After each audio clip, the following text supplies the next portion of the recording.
धन और धर्म, पहले धर्म फिर धन, नहीं गलत हो जाएगा सिद्धांत। अगर आप पहले में धन रखेंगे तो अधर्म से भी कमाया जा सकता है, पाप से भी कमाया जा सकता है, गंदे आचरणों से भी कमाया, हिंसा करके भी कमाया जा सकता है, और फिर उससे धर्म हो ही नहीं सकता। ये भ्रम है जिनको ऐसा लगता हो कि गंदा आचरण, हिंसा और दुराचार करके धन कमाएं, उससे हम धर्म कर देंगे और दुर्गति होगी। जैसे आप गंदा विचार रख करके किसी की चोरी, हिंसा, दुख दे के धन लाए हो, हमारे पास रख दिए 100 रुपया, हम उसकी वस्तु मंगा के खाए, जो आपके चल रहा था दिमाग में वही हमारे दिमाग में चलेगा, हमारा भजन छूटेगा, इसका भी पाप तुम्हें लगेगा।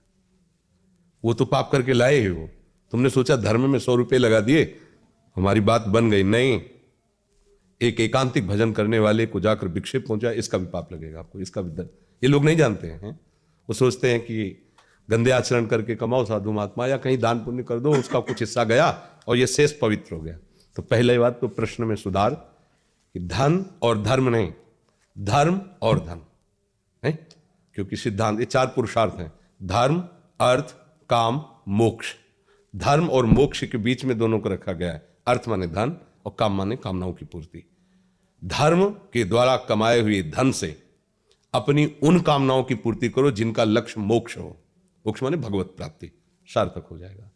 आपके पास जो कुछ भी है ईमानदारी से सोचो, प्रभु का है, आपका कुछ नहीं है।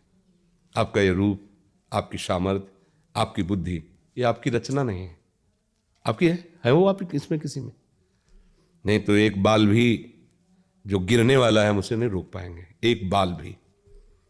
हमारी कोई सामर्थ्य नहीं दिखाई देती कि हम इसमें कहीं हैं। तो ये पृथ्वी आपने नहीं बनाई, ये वैभव आपने नहीं बनाया, ये सब प्रभु का है, प्रभु का था, प्रभु का ही रहेगा। तुम्हारी केवल मान्यता तुम्हारी गति करेगी। तुमने जो मान्यता कर ली है यही गति करे, इस मान्यता को केवल समर्पित कर देना, बस जो जहां है वही रहेगा। नाथ सकल संपदा तुम्हारी, मैं सेवक समेत सुतनारी, बस हो गया। इसी से परम धर्म हो जाएगा, इसी से मंगल हो जाएगा। धर्म का पोषण पवित्र बुद्धि से, पवित्र बुद्धि उसी की होती जो भगवद स्मरण करता है। नाम जप करो, सब कुछ भगवान का मानो, सब में अपने भगवान की अनुभूति करने की भावना करो, सबको सुख पहुंचाने की चेष्टा करो, इसी से भगवत प्राप्ति हो जाएगी। धर्म का अगर हमें प्रभु से संबंध न हो तो धर्म में आग लग जाए, हमारे किस काम का। गोस्वामी जी कह रहे हैं, सो सब धर्म कर्म जर जाऊ, जहां न राम पद पंकज हो। यदि आत्मस्वरूप प्रभु के नाम में प्रेम नहीं, रूप में प्रेम, वो धर्म किस काम का। इतना बड़ा दान पुण्य किया महाराज नृग ने, एक कुएं में गिरगिट बन के पड़ गए। क्या हुआ धर्म से। धर्म वही सा वही पुंसाम परो धर्मो यतो भक्ति अधोक्ष जय। परम पिता प्रभु के चरणारविंद की भक्ति आ जाए, सत्यता आ जाए, जीवन निर्मल हो जाए, सो धर्म। जिसे हम लोक धर्मों में भ्रमित होते हैं और भागवत धर्म को नहीं जानते, तो लोक धर्म की सच्ची माने में उसकी आखिरी स्थिति भागवत धर्म में हो तो माना जाएगा धर्म, नहीं तो नहीं। सर्व धर्म परित्यज्य माम एकम शरणम व्रज, इसकी पूर्णता है। त्यज लोक धर्मान, अगर लोक धर्मों का पालन कर रहे हो, भगवत भक्ति नहीं, तो खास बात नहीं। समझ पा रहे हैं आप, इसमें कोई संशय आपको।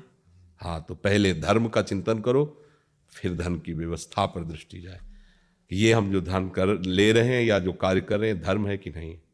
अगर धन पर प्रधान दृष्टि हुई तो फिर सब गड़बड़ हो जाए। आज हमारी धर्म पर दृष्टि नहीं है, धन पर दृष्टि है, बस यही गड़बड़ हो गया है।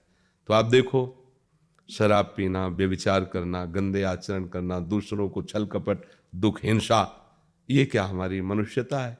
ये क्या हमारा सदाचार है? क्या हो रहा है हमारा? क्यों लक्ष्य हो गया धन। अगर लक्ष्य धर्म हो जाए फिर धन पवित्र, फिर विचार पवित्र, फिर आपको लगेगा नहीं कुछ भी हो जाए हम धर्म के विरुद्ध है। ऐसा नहीं। हमने गांव में देखा है, जैसे 100 रुपया वो लेने गए, 10 रुपया उसमें ज्यादा गए, 110। तो हमने देखा है अपने बुजुर्गों को, नाना पानी तभी घर का पिएगा जब पहले 10 रुपया वापस करे। उनका हमारे पास रुपया, कितने सावधान किसान आदमी है, गृहस्थ हैं। 10 रुपया अगर एक्स्ट्रा आ गया तो पहले जाके उनको, भैया तुम्हें गिनने में भूल हो गई, 10 ज्यादा थे, ऐसे आज हमारी बुद्धि कहाँ चली जा रही? अगर ऐसा हो जाएगा तो हम प्रसन्न हो जाएंगे, यार 10 तो आ गए, इष्टरा में आ गए 10। वो इष्टरा नहीं है, वो तुम्हारे को पतित करेंगे, वो तुम्हारे को अशांति देंगे, दुख देंगे। इसलिए सावधान रहे, धर्म से धन कमाए और उससे वो कामनाएं पूर्ति करें जिससे हम भगवान की तरफ चल सकें। धन के द्वारा अशुभ कामनाएं नहीं।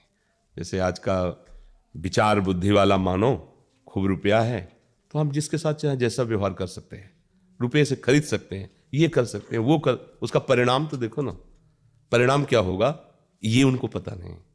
जिसको परिणाम का पता नहीं तो उसे मनुष्य कहने में सकुचाएंगे, उसे हम पशु कहेंगे, क्योंकि पशु को अपने परिणाम का पता नहीं होता।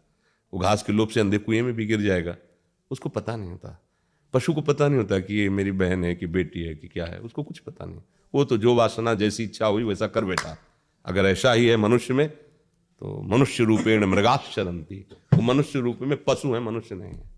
केवल मनुष्य बन जाए तो, जिसमें तुम्हारा जन्म हुआ है, देवता या साधु महात्मा भगवान ये तो बहुत आगे के, केवल मनुष्य बन जाओ तो तुम्हें शांति और सुख मिलने लगेगा। लेकिन हम लोग तो मनुष्यता क्या राक्षसी स्वभाव स्वीकार कर रहे हैं। नहीं, किसी भी जीव को भी मार कर खाने में बिल्कुल कोई उनको हिचक नहीं। छोटे छोटे जीव, जैसे तुम अपने शरीर को प्यार करते हो, बचाना चाहते हो, ऐसे वो भी अपने शरीर की सुरक्षा करना चाहते हैं। पर आप वो अमुक अमुक अमुक नामधारी जीवों को काट करके उनके खाने अपनी अब आप मनुष्य कहे जाओगे, ऐसा तो। पर हमारी बातों को लोग पुराने जमाने और कि बाबा जी हैं, बाबा जी क्या जाने, तो भैया तुम जान लो, जब आगे परिणाम आएगा तो तुम। लेकिन उस समय ना हम होंगे तुम्हें बताने वाले और न तुम होगे हमको बताने वाले। परिणाम तो अलग ही भोगना पड़ता है। हम कुछ भी यहाँ, लेकिन जब परिणाम होगा तो केवल हमें भोगना पड़ेगा। यहीं भी देख लो, खूब यार मित्रों के साथ उद्दंडता की, जब जेल में डंडा पड़ा और बंद किए गए तो आपको ही भोगना है, ना परिवार को, ना मित्र को। अगर वो अपराध करे तो उसको भोगना पड़ेगा।